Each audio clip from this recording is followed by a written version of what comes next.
Welcome to Eye for Iran, a podcast series that takes you beyond the headlines and deep inside Iran and the Middle East. The Iran war is far from over. For the first time since the April ceasefire, Tehran has directly attacked Israel over its strikes on Hezbollah and signaled that Lebanon is now part of the equation. The result is a region facing new uncertainties, new risks, and a new balance of power. So where does the conflict go from here?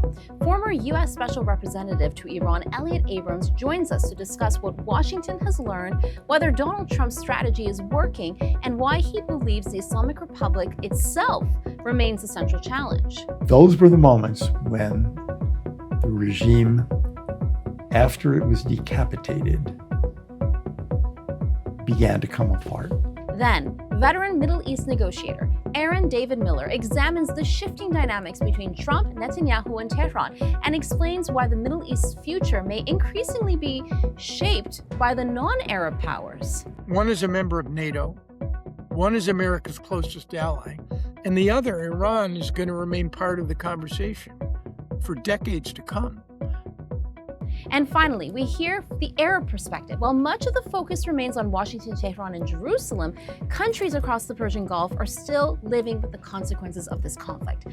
Veteran Egyptian-Canadian journalist and Middle East analyst Mohamed Fahmy joins us to discuss what the Arab states really want. I believe this is most intense war of our generation, of our modern history. I'm Negar Moshahedi, and this is Eye for Iran.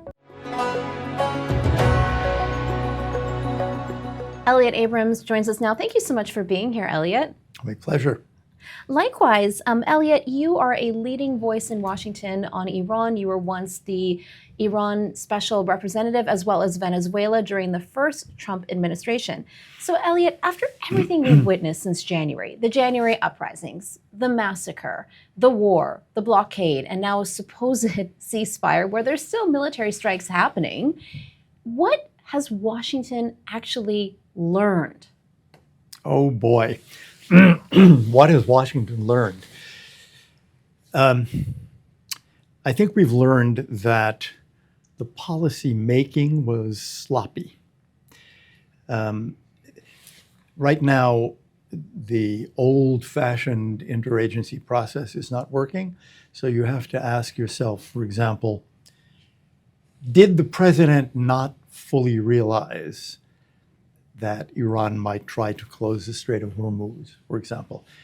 Did he not realize the desire of Iran to link Lebanon with the Iran conflict? What was in his mind at each of these stages in January and February and March? I think we've learned generally here that Iran, first of all, happy to close the Strait of Hormuz, unconcerned about the impact of that on other economies around the world, not just from petroleum, but from fertilizer, for example, on food supplies. We've learned that though there were some countries on the other side of the Gulf, primarily Oman and Qatar, that thought they were friendly with Iran, Iran was absolutely willing to hit them and hit them hard, as well as hitting the other countries in the Gulf. Even though they had not attacked Iran, they got attacked. I think we've learned that Hezbollah is just only solely an agent of Iran. It does not act on behalf of the Iranian people, the Lebanese people.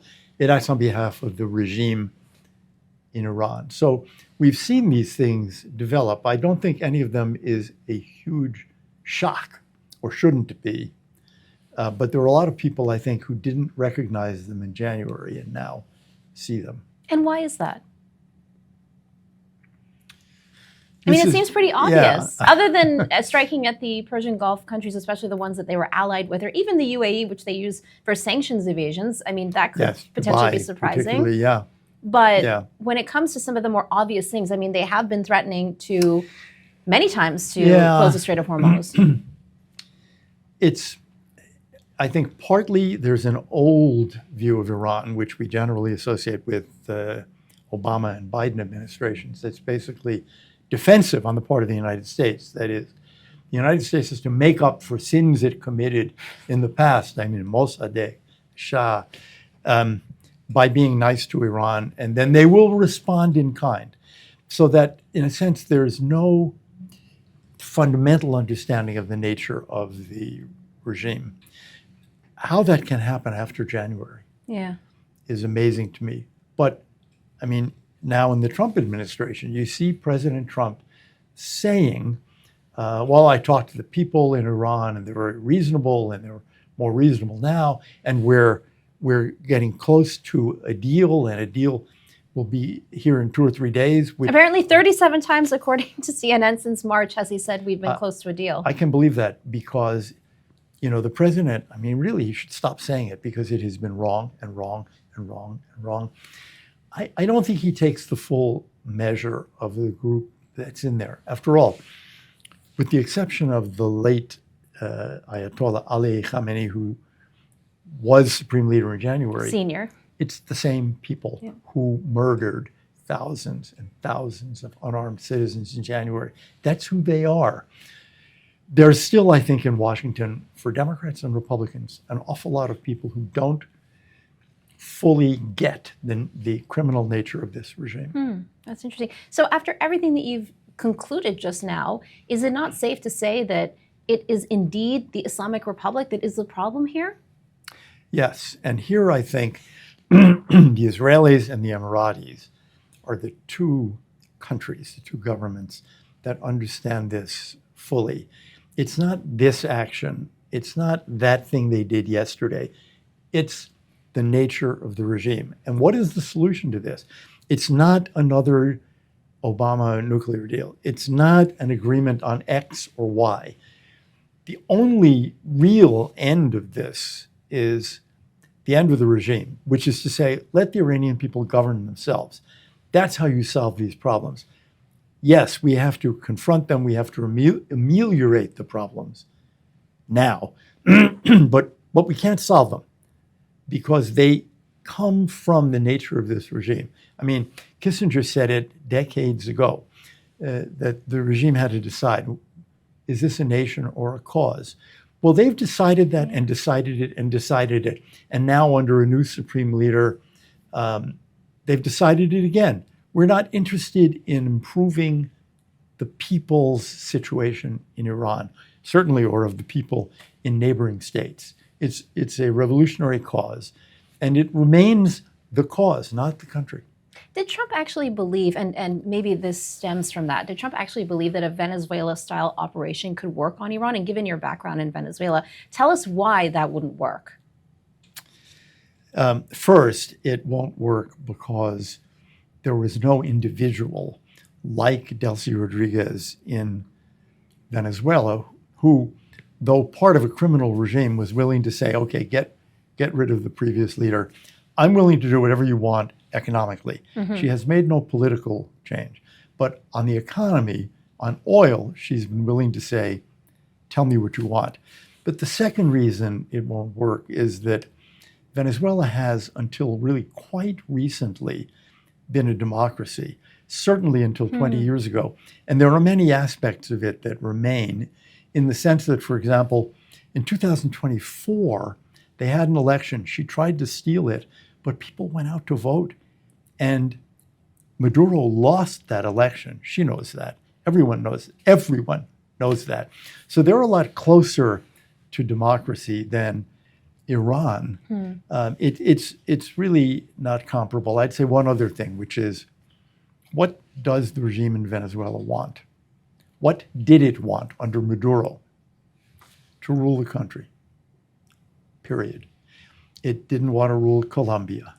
It didn't want influence in the Caribbean. It didn't want influence in Brazil. It wanted to steal money and to govern. That's a far cry from Iran, with its influence in Iraq and in Yemen and in Lebanon and with Hamas. So it's a very different mindset. Yeah, even here, at college campuses, for example, too, in terms of Iranian regime infiltration. Yes, you don't, and I mean, for a long time, the Venezuelans did have a lot of money under the previous ruler, Chavez. And, were they trying to take over other countries? No, it's true that they did help Cuba a lot with giving them free oil. But they didn't run Cuba. They weren't trying to run Cuba. They were basically trying to survive. And the comparison with Iran, just to take another example, did Venezuela commit acts of terrorism in Latin America, in Europe? No, they didn't. They weren't in any way the making the efforts that Iran was making throughout the Middle East and beyond it, particularly in Europe. So if you can't fight with the nature of the regime, or you can't change it, and regime change is truly the only solution here, what does success look like now at this point? I think there's a lesson here from the way we handled the Soviet Union, which was a military problem, which was a terrorism problem. What did Reagan do? He said, look, this regime will fall. We don't know the date. But meanwhile, we need, first of all, to contain its foreign adventures, and we need to support the people. And I think that's the right formula. That is, when we're dealing with Iranian support for terrorism, when we're dealing with the regime's efforts to build a nuclear weapon, containment is a good idea. That is, push back to prevent it from having the influence it does in the region, and of course from building a nuclear weapon. But secondly, supporting the people of Iran. And here I think President Trump is making a mistake, and he makes it, frankly, with China as well. When he sees Iran, he sees the regime, just as in China he sees Xi Jinping. And he kind of forgets, no, those are the rulers. But under them is a people who want something different and will eventually get it. And in terms of policies, have you seen any action to help the Iranian people? Not enough, not zero. I mean, there are efforts, for example, if you go back a few years, to make sure that Iranians have access to the internet through VPNs or Skylink, which is a very important way of getting beyond the government to the world. But if you think of broadcasting, for example, once upon a time, Radio Farda and Voice of America were doing a lot of broadcasting. And unfortunately, the second term of President Trump really gutted or tried to American international broadcasting. Yeah. Excuse me. So when it comes to strategic planning, you talked about a lack thereof, but military success. So give us an idea of Trump's mindset when it comes to planning. What's he like? You know him, you worked with him. How does he handle moments like this? How does he make decisions at moments like this? It's easy to caricature the governmental process, meeting after meeting after meeting, and maybe too much time is spent sometimes in that bureaucratic activity. But most often in the government, those kinds of meetings give you an opportunity to say, wait a minute, what if we do this, what if they do that? And what's our response if they do that? That doesn't happen much in the Trump administration. The president doesn't have the patience to sit through, a 2-hour meeting of that sort.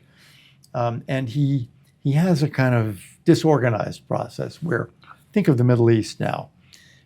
There is, of course, the Secretary of State, but there's also Steve Witkoff and Jared Kushner. Witkoff, his negotiator, and Kushner, his son-in-law. There's Massad Boulos, who's a kind of Lebanese-American businessman who's a special roving ambassador. There's Tom Barrack. Who's his family member. Yes, he's married. He is the father-in-law of Trump's daughter from his second marriage, Tiffany. Tiffany. There's Tom. He operates in a very Middle Eastern fashion. It is, actually. It's a sort of family enterprise. Keep the family, Tom Barrack, who was a real estate friend of his, is ambassador to Turkey, but with He just got special promoted, yeah. responsibilities. Yeah, for Syria, for Lebanon.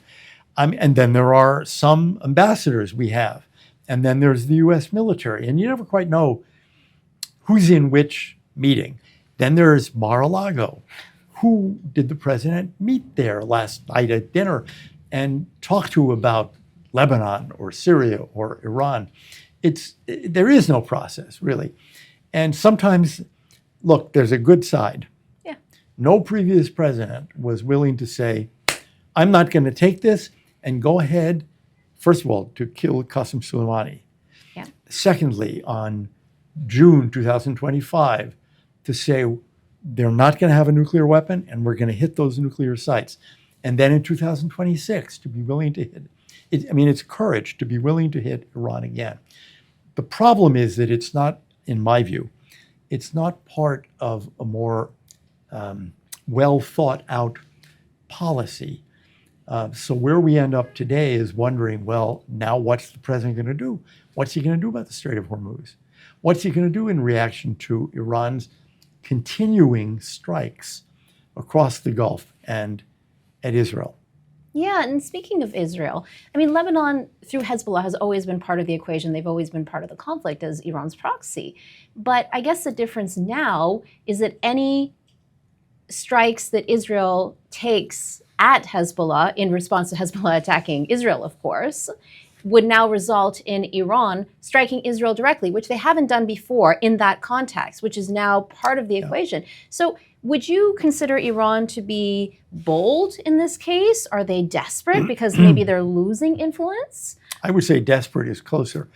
I think that in a way, the Hezbollah, which was its best proxy, was there to protect Iran. I mean, the idea for years was Israel won't hit Iran because they are afraid of Hezbollah. So Hezbollah was protecting Iran. Now Iran has to try to protect Hezbollah, which is in much worse shape. It is striking, again, that Hezbollah has dragged Lebanon into this conflict, not the government of Lebanon. And the president of Lebanon has just said several times, we don't want Iran to do this. We want to stay out of this conflict. You are not helping the people of Lebanon. Stop doing it. Of course, they don't care in the regime. They're not listening. But I think that it's obvious that Iran wants to link Lebanon because they want to be able to say, you, President Trump, you've got to stop the Israelis from doing anything in Lebanon, or we'll jump in again. Fortunately, though I think the president was tempted because he does seem to really want to deal with Iran.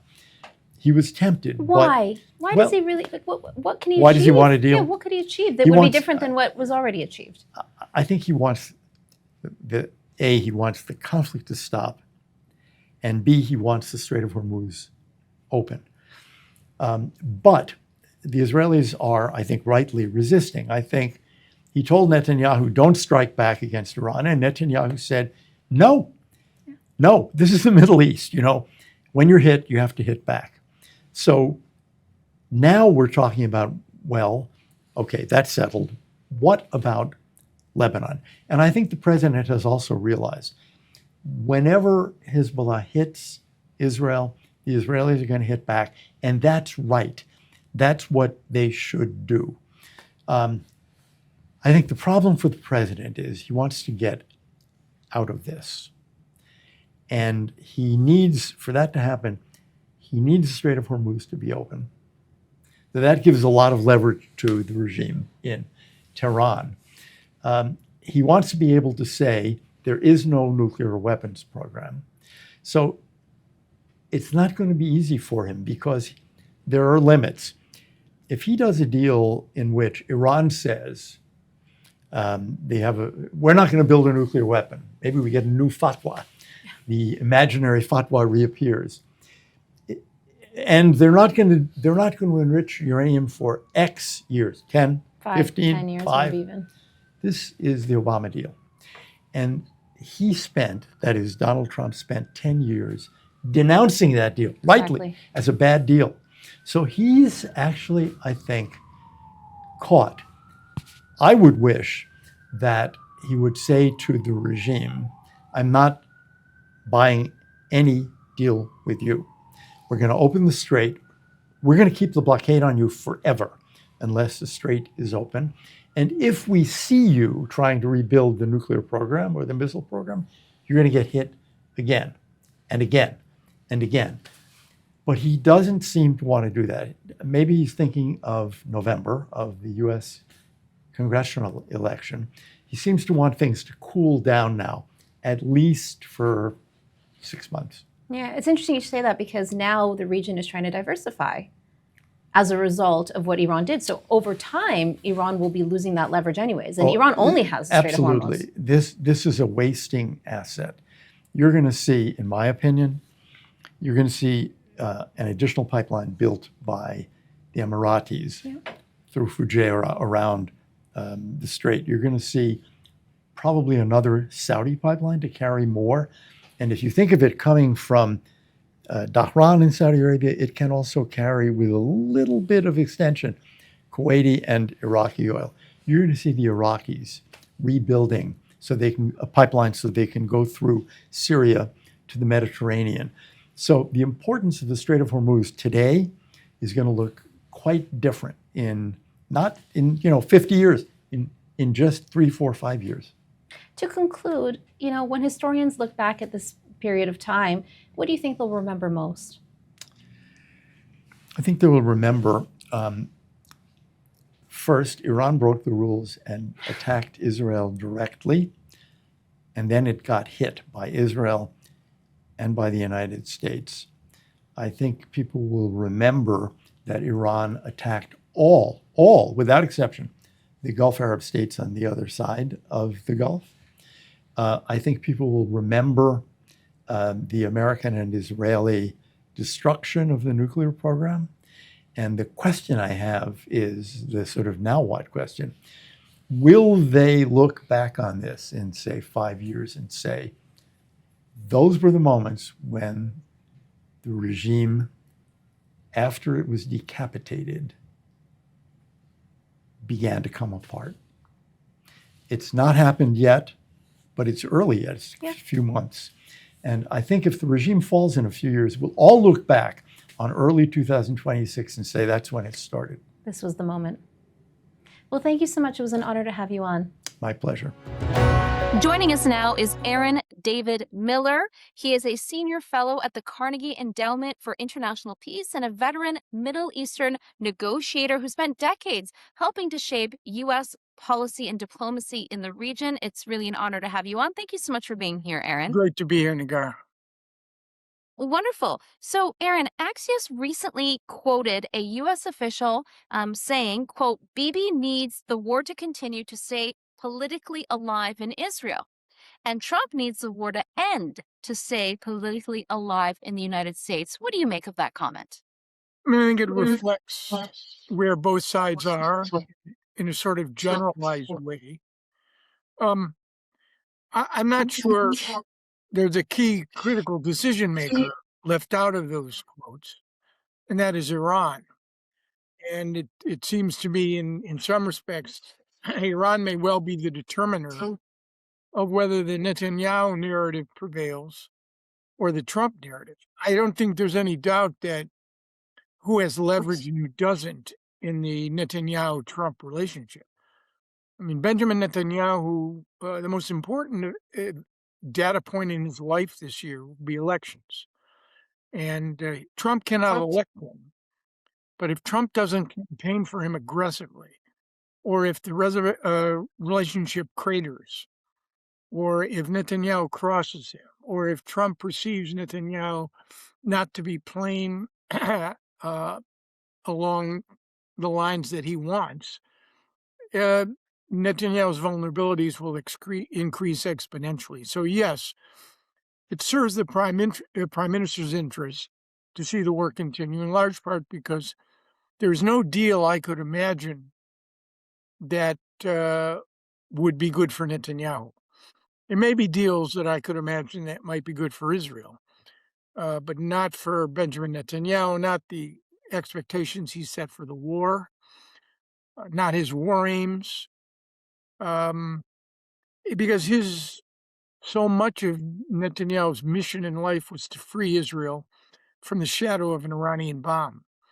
And this war may actually have accelerated Iran's pursuit of that weapon. And I think that's very problematic both for Netanyahu and for the state of Israel and for American interests as well. So 2 follow-up questions. One, you differentiated between what's in the best interest of Israel and Netanyahu. Can you elaborate on what those differences are in terms of a good deal, like you said? And then number 2, you mentioned that Iran is a determining factor here in terms of, I guess, the schism or relationship between Trump and Netanyahu. Can you tell us what you mean by that? How can Iran be the determining factor? I mean, I think the second point indicates to me that Iran is feeling incredibly emboldened as a consequence of what's happened.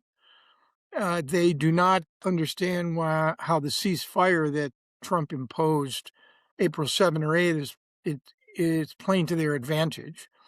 And I think they believe time is on their side and that they have the potential to escalate. I mean, whether or not today or yesterday the Iranians accidentally, willfully took down an American Apache helicopter, that's one data point. It's really quite extraordinary. Ali Khamenei was very risk-averse when it came to confronting the United States. He wanted to avoid it if he could. These guys, I think they now understand that they've deployed horizontal escalation. Their fingerprints are now all over the Straits of Hormuz. They have called into question the Dubai model, whether it's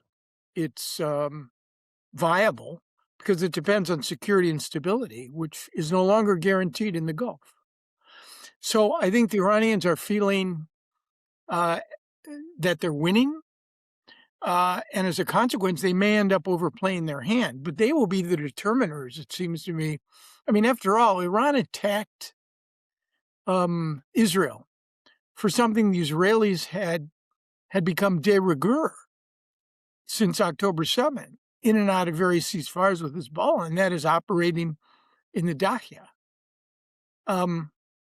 So I think that's what I meant by it's fine to look at this as 2 hands clapping, but it really is 3. And it's that third hand right now, I think, that may well dictate the pace and focus of the confrontation going forward. A good deal for Israel. I mean, a former Israeli national security advisor said that a bad deal would be the following. Number 1, no restrictions on ballistic missiles. Number 2, to adopt the logic of the JCPOA, which was postpone and monitor. That's not Netanyahu's view of how to deal with the Iranian nuclear infrastructure. His view is to dismantle and destroy, not to postpone and monitor. And finally, his regime change. I mean, maybe it will occur. Maybe after the war, the contradictions, the anomalies, the electricity and water shortages, the hyperinflation, the lack of legitimacy of this regime could lead over time to something else. But right now, it strikes me any deal Trump's going to sign is going to be designed to get him out of the war, leaving the Israelis more or less to fend for themselves. Netanyahu had a very important impact on how the war started. He will not have a very important role to play in how it ends. That's an interesting observation. Do you see this as a genuine, then, divergence? Because, I mean, during the June War, for example, or in the lead up to the June War last year, a lot of kind of the leaks were deliberate, and a lot of the divergence between Trump and Netanyahu didn't seem to be that serious. But it seems like things are different this time around. No, I think Trump does not want to break with Netanyahu. I think Netanyahu has served his purposes. He's allowed him to become the first American president, Republican or Democrat, to strike Iranian nuclear sites. without consequence. The Iranians responded, but what did they do? They telegraphed a strike on Qatar. Netanyahu offered him a chance to kill Ali Khamenei, which he took. And, Trump has regime change in his mind. Venezuela is one. Cuba, they're still working on it. And I think even though Netanyahu pushed hard, I think he was pushing on a very, very, very open door. The problem Netanyahu has is that Trump has freed himself from most of the political constraints that previous American presidents have operated under with respect to Israel. I mean, I worked for administrations from Jimmy Carter to Bush 43, and you could throw in Obama and Biden.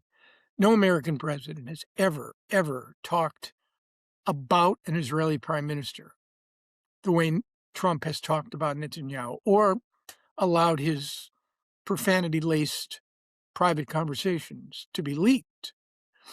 That said, I think for Trump's point of view, he knows how to manipulate Netanyahu, and he'd be more comfortable with Netanyahu either winning elections in October or mid-September, whenever they're held, or, as we witnessed in between 2018 and 2021, 5 Israeli elections in 3.5 years, where Netanyahu would remain the interim prime minister. Either of those results would benefit Trump. Would you then describe or characterize the relationship now between Trump and Netanyahu? I mean, I think it's, as someone put it, it's one in which the president exercises enormous influence and leverage. Trump self-styles himself as the most pro-Israeli president in the history of the world. And I think Trump is also well aware of the fact that without his support, Netanyahu is going to drift. I think where it will be very interesting is if and when Iran and the administration reach this deal, this 1-page, 2-page memorandum of understanding, and the Iranians press for a comprehensive ceasefire in Lebanon as part of that deal, Trump's going to call Netanyahu and say, look, you got to stand down in Lebanon. And I'm not asking you to, I'm telling you. And I think Netanyahu will have very little choice but to comply. So I think it's one needs the other more than the other needs him. And I think it's running in Trump's favor. Let's talk about Lebanon. I mean, that's a very big development. Of course, Lebanon has always been part of the equation, being Iran's biggest and I guess most powerful proxy in the region. But now what's different is that anytime Israel fires back at Hezbollah, that would result in a response from Iran directly on Israeli soil. So who has the upper hand in the situation? Are the Iranians overplaying their hand potentially? Or was this the right decision to make in terms of the playbook of the Iranian regime holding on to power and having an upper hand potentially? I mean, the proxies are important.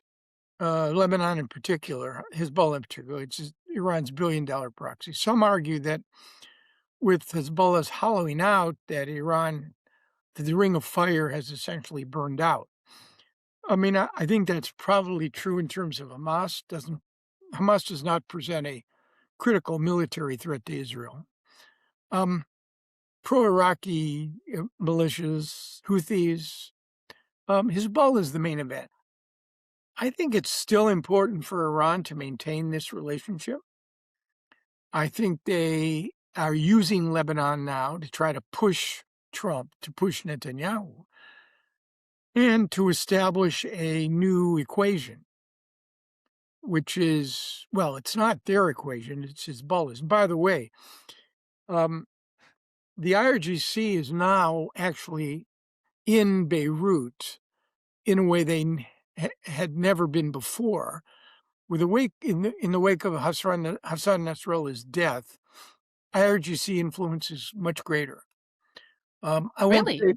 I won't say Lebanon is a colony of Iran, but it's the IRGC, not Naim Qassem, who's calling the shots.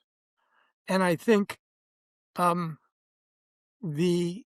notion that why is the Lebanon proxy important to Iran? It's a window into the Arab-Israeli conflict. It's part of their notion, right, of a Shia arc, including now that the Syrian piece of this has collapsed, Lebanon becomes even more important. It does offer a way to strike at Israel. Hezbollah is no longer a hedge against Israel striking at Iran. That's clear, which is what Hezbollah was presumably there to begin with, which was, the Iranians could always argue, it may take 50 minutes for one of our medium-range ballistic missiles to reach Israel. With Hezbollah, it's a minute. I'm not sure that's as compelling as before, but I still think it's important to the folks who are running Iran. And I think they would like to create what I've called a zone of immunity, so that the Israelis would have to think twice about striking the Dahiya, or court the risks of an Iranian strike against Israel. And we saw that play out.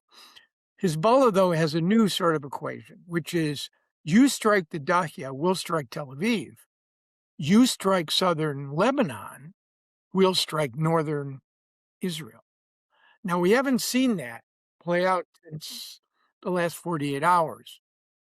Apparently, the Israelis launched a drone, Hezbollah launched a drone today, which the Israelis either intercepted and used as a pretext for striking southern Lebanon. But the Israelis have not hit the Dahiya again. So we'll see if that holds. The concern about Lebanon and the Gulf is that they provide ample opportunities for miscalculation or kinetic interaction. And at some point, if you don't get progress in the main event, which is a U.S.-Iran deal, one of these fronts is going to blow up. And you're going to end up I'm not sure you're going back to February 28th. I don't think anybody wants that. But you could end up doing enough damage that there's no deal.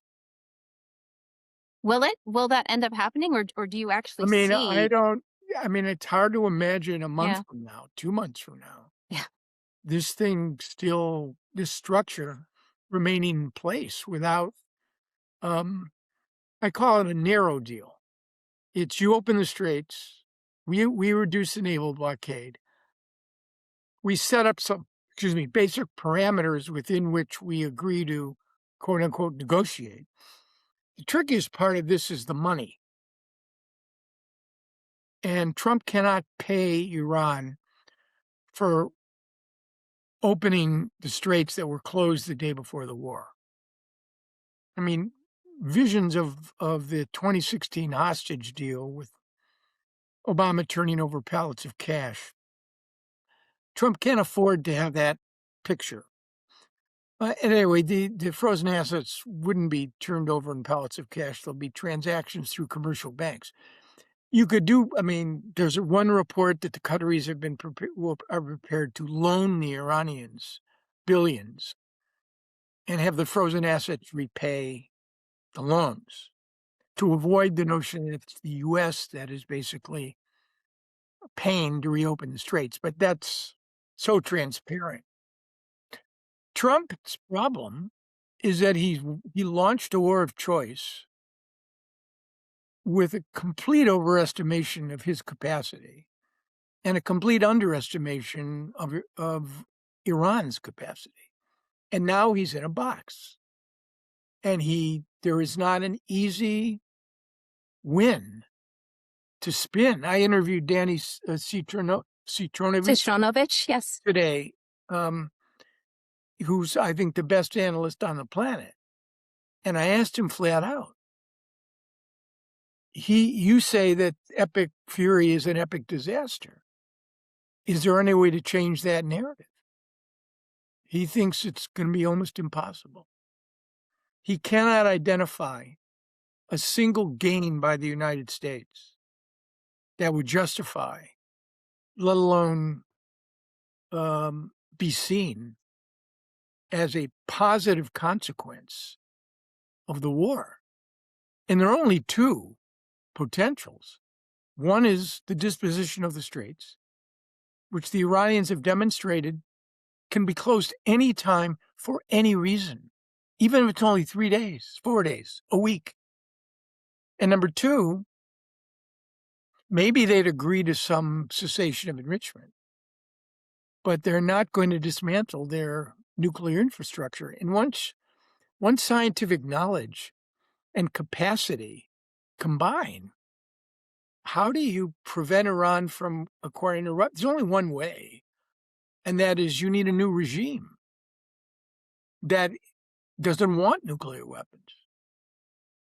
And maybe it'll come at some point, but it's clear we can't produce it. So how then do you justify?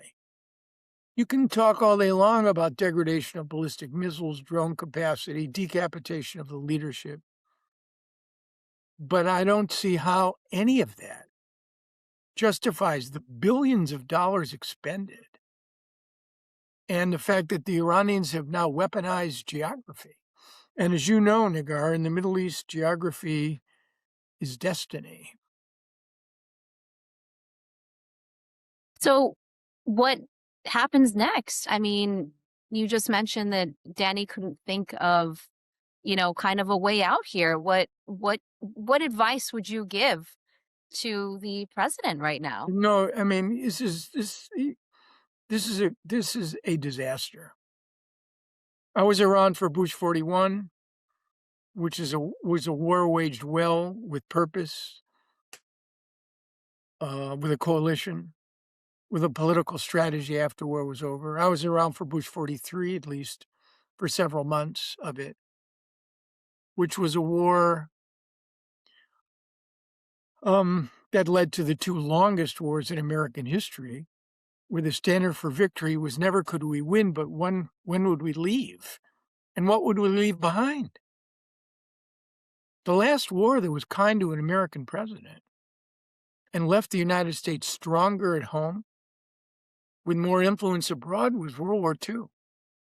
Count them up. Vietnam, Korea, Panama. I mean, so I think Trump should cut the narrow deal. Try to get some sort of moratorium on enrichment. Not going to do much better than that unless we're missing something and the regime is going to crack and you see massive protests in the streets. We're 4 months into this war and we see none of that. Someone said today there were protests at the universities. Not sure what that means. It was a small protest over some grading system, and it seems that's been settled for now at this point in time. And if Iran is reconnecting the domestic internet, if Iran is planning the funeral of Ali Khamenei, they clearly anticipate not going back to the 39 days of intensive combat. Yeah, that's an interesting point. And in some ways, they feel that they've, I guess, tied Trump's hands in that case, if they're planning those things, right? You'd think. I mean, I'm not an Iranian expert. I don't play one on TV. I know something about the way we behave, when we can get it right and when we don't. This one we didn't get right.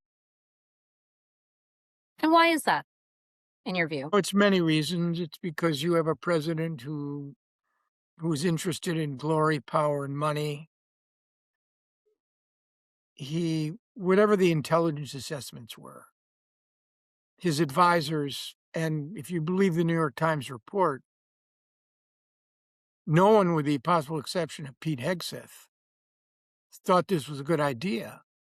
But again, no one made a strong enough case, maybe with the exception of Vance, that there was real risk here. Again, based on the New York Times reporting of that meeting February 11th, Trump was very impressed by Netanyahu's narrative and by the Mossad director's video conference. Plus, Trump was influenced by recency bias. He saw Venezuela. He saw the U.S. military perform in an extraordinary way. He found his partner in Delcy Rodriguez, as my colleague at Carnegie, Kareem Sajidpour, says. He was looking for an Iranian Delcy Rodriguez, but what he found was an Iranian Kim Jong-un. And as Danny and I talked about today, the whole concept of Israeli and U.S. deterrence against Iran has been laid bare. They survived 2 months of the largest deployment of air and missile assets since Iraq by the world's most formidable military, joined by the region's most formidable military. And not only did they survive, they seem to have cohered and responded. Other than popular rebellion, that's what these guys feared most. A massive attack by Israel and the U.S. And as Danny put it today, what else are you going to do to us? Seriously. What's left? Now, if you wanted to put 500,000 ground troops into an Iraq, but that's not going to happen. Even if you deployed American forces on the Gulf Littoral or in Kharg, Qasem Islands, what is that going to change? And earlier you mentioned that the IRGC has a much stronger presence in Lebanon right now. Tell me how.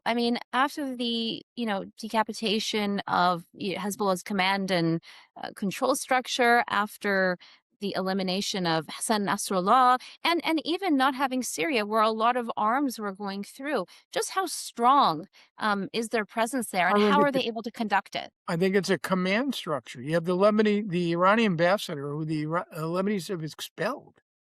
He's still there. So what does that say of Lebanon? Because, you have the president of Lebanon is a dysfunctional, weak state doing things that I never would have believed. President Aoun is quite heroic in that regard, willing to negotiate with the Israelis while Israel strikes Lebanese territory. And would that change the equation, though? Kills Lebanese? Would that change the equation, though, potentially? No. Okay. How do you deal with non-state actors who are armed? Well, you have 3 examples. You have the Brits in Northern Ireland, you have the FARC in Colombia, and you have Indonesian separatists in Aceh. All 3 of those actors were disarmed. It's called DDD, demilitarization, demobilization, and reintegration. They were all offered political roles in the government. I can't imagine Israel or the U.S.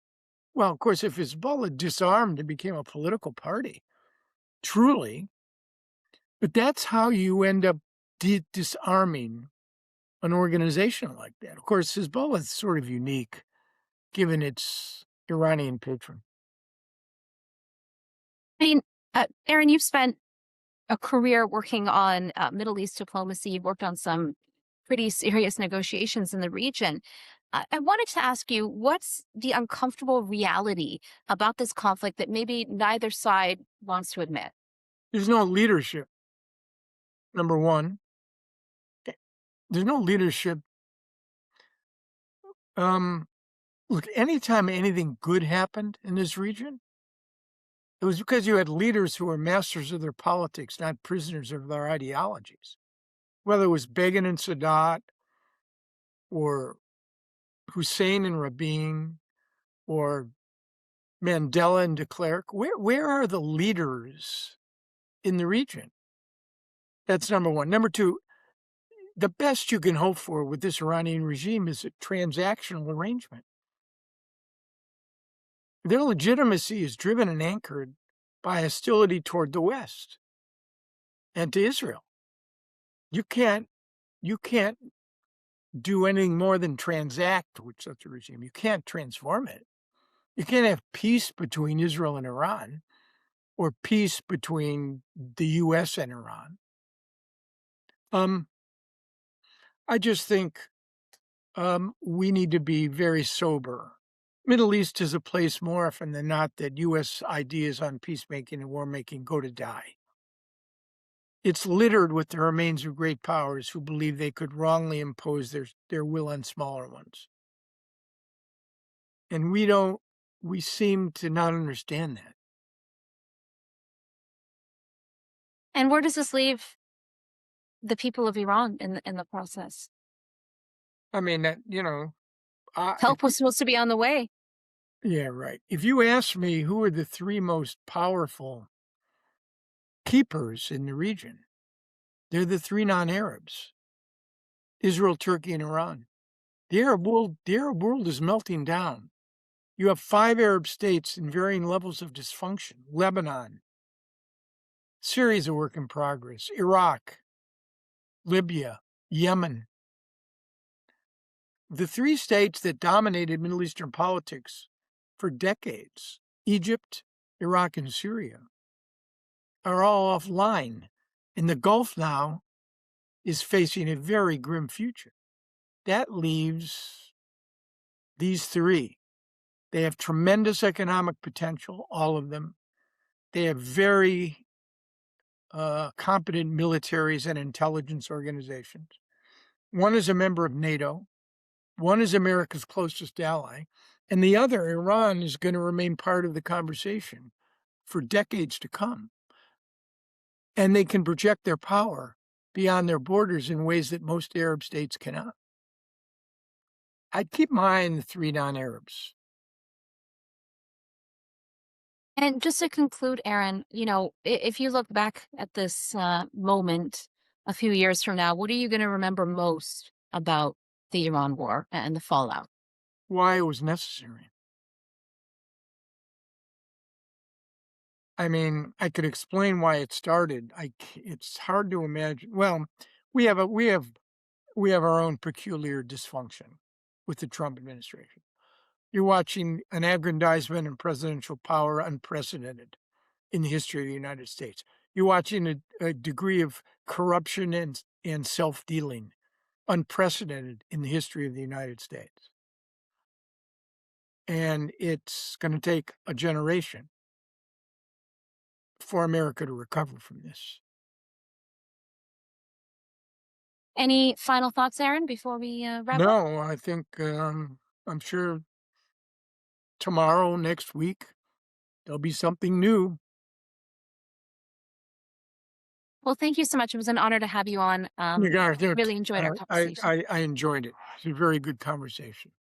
Thank you. Take care. Be well. You too. Egyptian-Canadian veteran journalist and Middle East political analyst Mohamed Fahmy joins us now. Thank you so much. It's great to have you on, Mohamed. Thank you for having me. Oh, it's a pleasure. Mohamed, you were covering the Iran war from the region. You were in Kuwait, where you have a personal connection with your family there. You were in the UAE as well as Saudi Arabia. So tell us, what did you witness?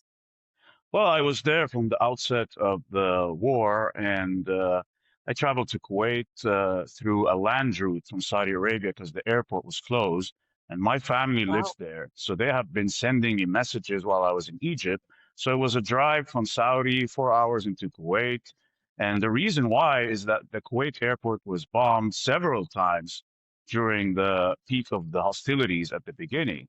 And in Kuwait, I witnessed that, there was a lot of trauma, obviously, and daily missiles and drones taking over the skies, and people were panicking. Many Westerners had left, Canadians as well, teachers and friends of ours.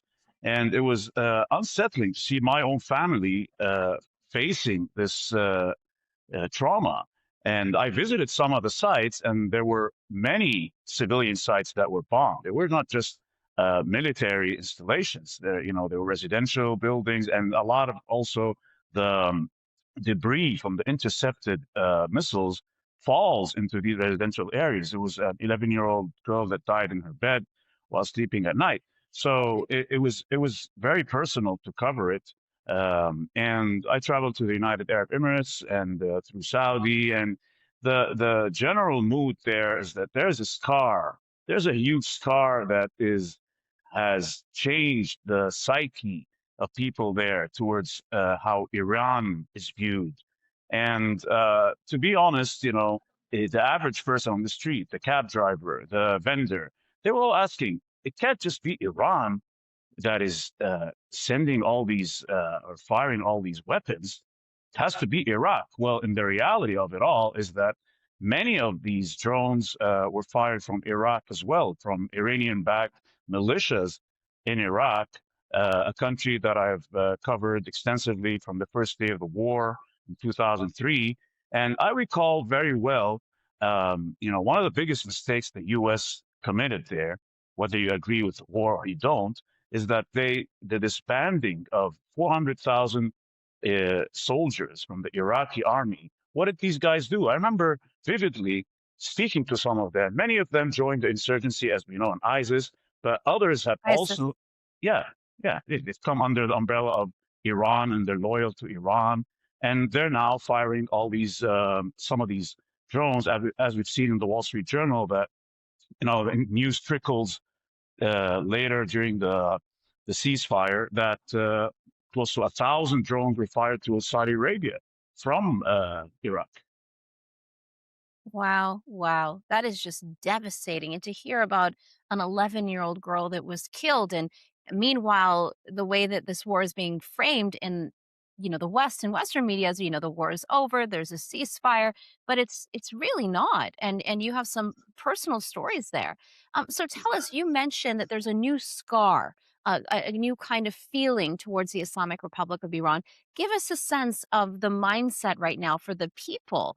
And what was it like before the war? Like, how has it changed? So this war also brought out, the Iranian-linked sleeper cells.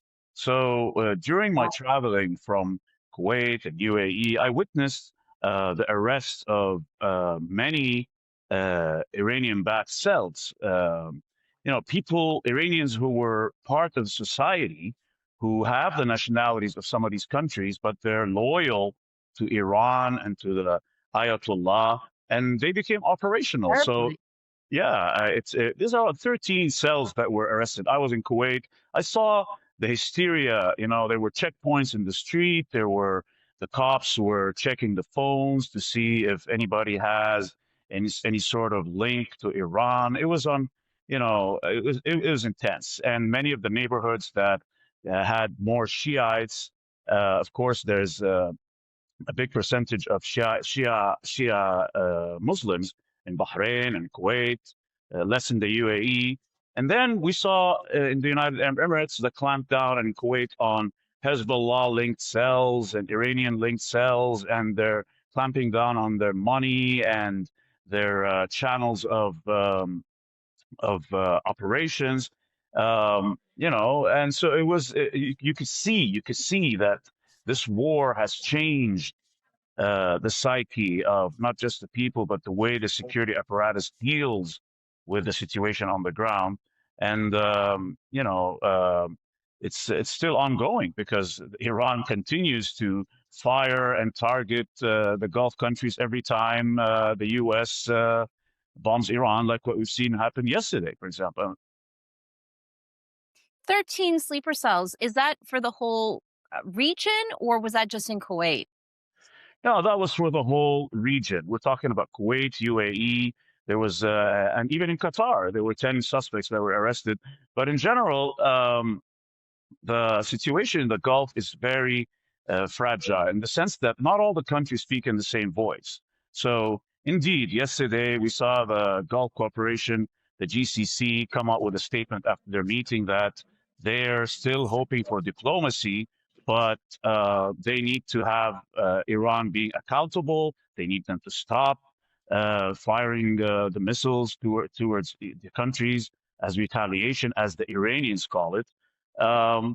And you know, they don't. It's very hard to look at the future and realize for them the way they see it. How are they going to live with this neighbor, Iran? Some of them see that President Trump has almost abandoned them. Some countries like Bahrain and the UAE have doubled down on their relationship with Israel and the U.S.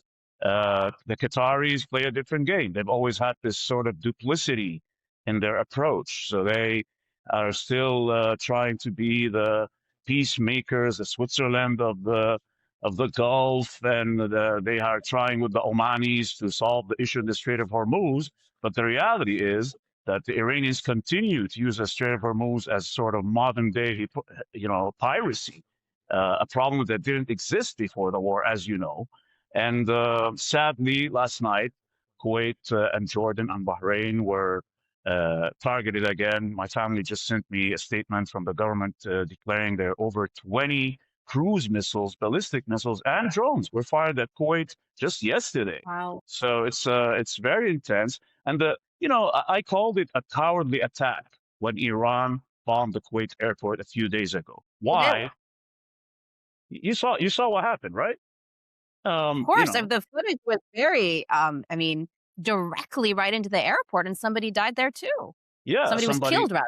Yeah, he died. He died there, and there were close to 60 people who were injured, and they were not just injuries. They were like some people had to be, their arms and legs had to be amputated. They were critical, serious injuries.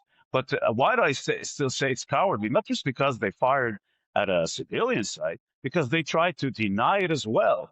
Until a video surfaced, they said the Americans did it. It was a U.S. missile that was malfunctioned and hit the airport. But there was a video that showed the exact moment the Iranian drone hit Terminal 1 in the Kuwait airport. Yeah, very precise too, and it's definitely from the playbook of the regime. If you recall, with the downing of Ukraine passenger airline flight 752, where dozens of Canadians were killed and hundreds of people with ties to Canada, they denied that too until there was evidence with the black box that proved no, you shot them down with 2 surface-to-air missiles back to back, 30 seconds apart each. When it comes to Kuwait, for example, and you obviously the region is not a monolith. So if you want to break it down country by country, and you mentioned some countries are like the UAE and Bahrain are, even getting closer to Israel, and they're reacting differently to this war. So tell me, what do these countries, these Arab countries, want as a result of the Iran war? What would they like to see happen? Do you think that some other of the countries would maybe potentially move closer to Israel too and join the Abraham Accords if they felt abandoned by the Americans in this process? Is that a possibility? Or do they have different outcomes of what they want? Maybe some people want to go back to the way things were before, but is that even possible to go back to the status quo after such devastating events?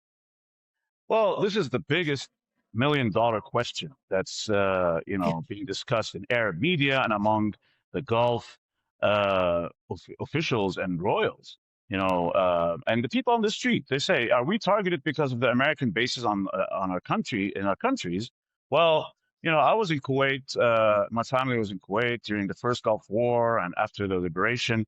The Americans leading the coalition liberated Kuwait, and they signed a 10-year agreement to stay there. And I've been to some of these camps, American camps, and it has been renewed. Why is it being renewed until today? because what we're seeing now with this Iranian military machine is that they can take over some of these countries in a heartbeat. So the Gulf nations are caught in this, situation where they're fighting for this sovereignty, but at the same Is time, that why, sorry to interrupt you, is that why they're not fighting back? I mean, we saw the UAE to a certain extent fight back. We haven't seen that from the other Arab countries. yeah, it's they're trying to minimize the blowback because they know Kuwait is very close. You can take a speedboat from Iran to Kuwait, for example. That's why it's very easy to target these countries. And Iran has the Revolutionary Guards, as you know, they're a force of 250,000 close or more battle-hardened soldiers that have been fighting in Iraq, Syria, Gaza, you name it. So if you're going to fight Iran or stand up to Iran, it's going to take more than the weapons you've been buying from the U.S. It's pretty interesting, and I think you and I discussed this briefly. During the ceasefire, the U.S. had sold, more than $30 billion worth of weapons to the Gulf countries, and Kuwait specifically had bought $9 billion worth of weapons, obviously to defend themselves from Iran.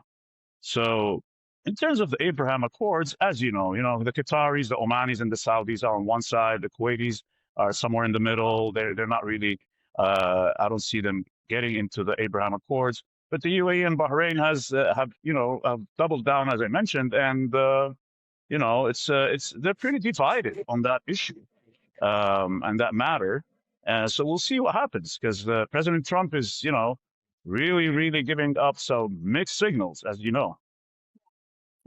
What about the Saudis, Lebanon, even Syria now under al-Sharaa? Well, what we're seeing in Lebanon is some people are just fed up. They want peace at any cost, while others are still, hoping that the government can actually disarm Hezbollah. I've worked in Lebanon for a year, and it's a country where the decision is very hard to be made by the government, as we're seeing with all these negotiations. But last week, as you know, Iran crossed a line. There was, it was very interesting to see Iran targeting Israel for targeting Tahya and Beirut. They have crossed they've shifted their game, basically. This is the new leadership that Trump brought to the field, and they're willing to go where no other Ayatollah has done before, which is openly. They've been using their proxies, Houthis and Hezbollah, and doing all these covert operations, funding, training. But this is the first that we see a direct attack from Iran on Israel for what's happening in Beirut. So we're seeing a whole different ball game now, if I could use this expression. But Yeah. it's very concerning, and you've been watching what President Trump has been doing, at least 37 times, as I heard, and that he has, been saying Well, the close to deal, a deal. yeah, the deal. Well, you don't need to read much into the situation. If you understand Iran and the Middle East, Iran is never going to sign a deal.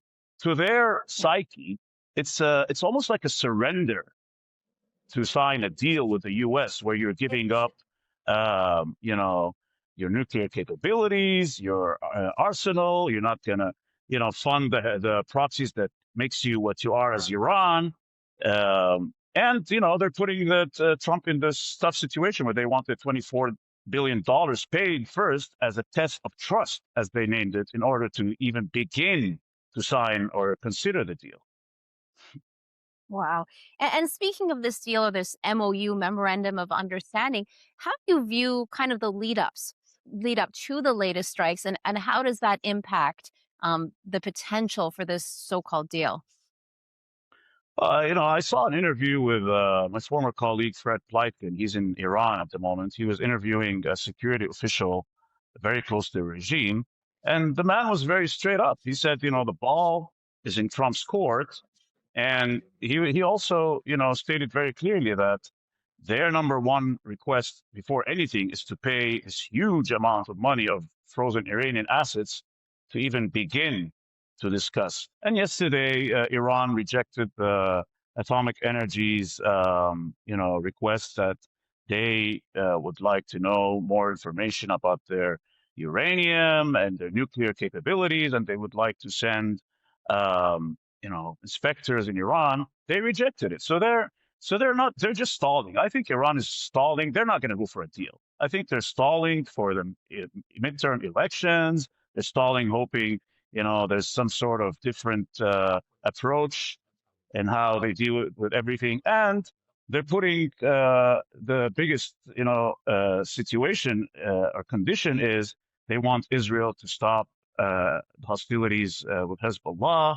And that takes the whole situation to another complication that, it's not straightforward, where Trump and his national security team and Pakistan and Qatar, no, they're putting the ball into a place where it complicates it extremely.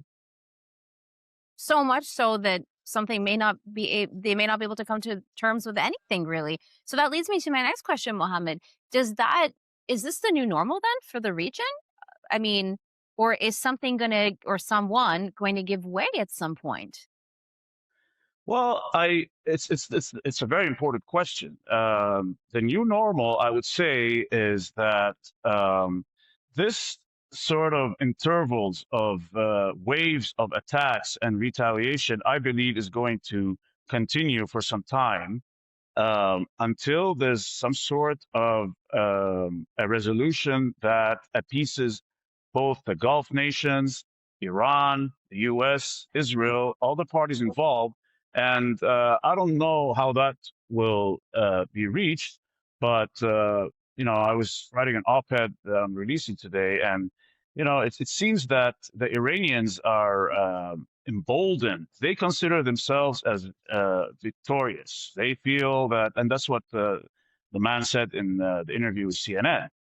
They feel that they have won this war, and they continue to operate on that level. And it's very interesting to see what happened with the Apache shootdown, where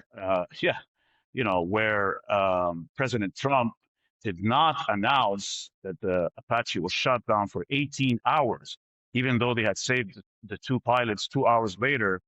I think the situation was almost an embarrassment for the U.S. So they had to, make a face-saving move, and they went all out, bombing Iran and southern Iran and Kharj, where the main oil installations of Iran are located. And in return, as usual, as we've been accustomed to, they fired at Kuwait and Jordan and Bahrain, the U.S. military fleet there. So it is complicated, as you know, and I don't actually know where this will go, but I don't think an agreement is imminent. That's for sure. Yeah, and speaking of your op-ed, you wrote a very compelling and emotional op-ed for the National Post on what you, in terms of the attacks on Kuwait. I encourage people to go online and read that. And Mohammed, I'm wondering, when it comes to the Arab world, where is the Arab voice? I mean, they're the ones being hit hardest right now. They're the ones being impacted by this. You mentioned earlier that they feel abandoned, even though it's not a monolith. The one thing that I guess is consistent across the Arab world is they feel abandoned right now by the U.S. Why are they not? Are they being considered at all when it comes to anything really in terms of future steps? And where do they fit into all of this? I actually, in this podcast episode, also spoke to a veteran negotiator, Aaron David Miller, who said that the future of the Middle East lies in the three non-Arab countries. He mentioned Turkey, Israel, and Iran. What do you make of that? Well, look, the future of the Middle East, Turkey is, they are almost preparing for war with Israel, as you know, and it has been out in the open this week. It's becoming, the relationship between Erdogan and Israel is becoming extremely tense, and the Middle East, it's complicated because the main issue here with the Middle East is that they do not speak in one voice, as I mentioned, and that really complicates the situation. There is an ongoing rift between the Saudis and the Emiratis that sort of started even before the war, and it's very subtle. It's not out in the open, but there's a lot of issues between the two countries at the moment. And it's complicated. It's complicated on many levels. The Omanis, they are pretty much working with the Iranians and they were trying obviously to stop this war with the negotiations that before the war. And what happened is now they're aligned and on many levels with Iran on the Strait of Hormuz and trying to control the Strait of Hormuz. That's why President Trump Tolls, said for example, yeah, will making blow up money off of Oman. it. Will blow up Yeah. Oman. You know how he operates. So it's a complicated region, and I think the statement from the GCC yesterday still put it in a very subtle manner in their closing statements, where they said there's still place for diplomacy. Okay, so they are What does that hoping. mean? What that means is that they have understood the military might of Iran and Mm, how this war could deplete and is actually depleting the economies of some of these countries. Since the closure of the Strait of Hormuz, some of the total losses of the oil sector for these countries, uh, you know, a while back I looked into it and it was in the billions. So it's pretty devastating for them and for these countries. And many countries are some of these countries are based on the income from tourism, and that has also taken a big hit in many countries there. So they're hoping for a resolution. And most of these countries and the U.S. and Iran, I don't think they want war, but the reality on the ground is different, and the situation becomes more tense daily and hourly, as you see.